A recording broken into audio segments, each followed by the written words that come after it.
ముఖ్యమంత్రి నారా చంద్రబాబు నాయుడు గారు ప్రతి నెల మొదటి తారీఖున పెన్షన్ల పంపిణీ కార్యక్రమాన్ని ఒక పండుగ వాతావరణంలో చేపట్టడం జరిగింది. ఈ నెల 28వ తారీఖునే ముందుగానే పంపిణీ చేయాలనేటువంటి నిర్ణయం తీసుకొని ఈ యొక్క కార్యక్రమంలో గౌరవ మంత్రివర్యులు పెద్దలు డాక్టర్ పొంగూరు నారాయణ గారు, మేయర్ గారు, డిప్యూటీ మేయర్ గారు, పార్టీ పెద్దలు, అధికారులు అందరూ కూడా ఎక్కడ ఏ ఇంటికి వెళ్ళినా ముఖ్యమంత్రి గారు మా కుటుంబానికి పెద్ద బిడ్డగా, అన్నగా, తండ్రిగా మాకు ప్రతి నెల పంపిస్తున్నాడని నారాయణ సార్ ఎవరిని అడిగినా ఎంతో సంతోషంగా ఒక పెద్దావిడ ఓరున ఆనంద బాష్పాలు రాల్చి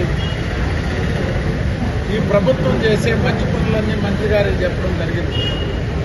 ప్రతి ఒక్కరూ ముఖ్యమంత్రి చంద్రబాబు నాయుడు గారిని, మంత్రి నారాయణ గారిని వారి దీవెనలో ఆశీర్వాదాలు అందించడం జరిగింది. ఈ నెల్లూరు నగరంలో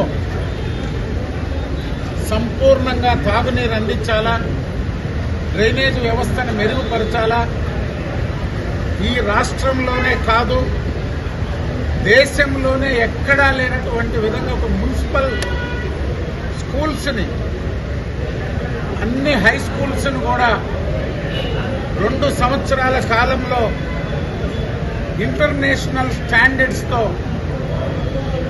బిఆర్ హై స్కూల్తో మొదలుపెట్టి ఈరోజు నగరంలో నియోజకవర్గంలోని అన్ని స్కూల్స్ను కూడా పేద బిడ్డలకి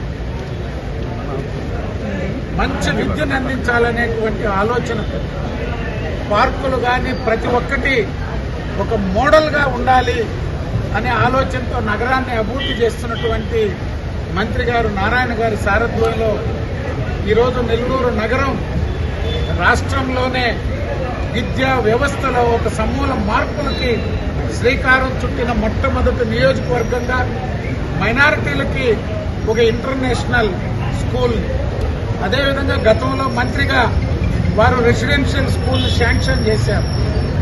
దాన్ని పూర్తి చేసేదానికి మైనారిటీలకు చర్యలు తీసుకుంటున్నాం.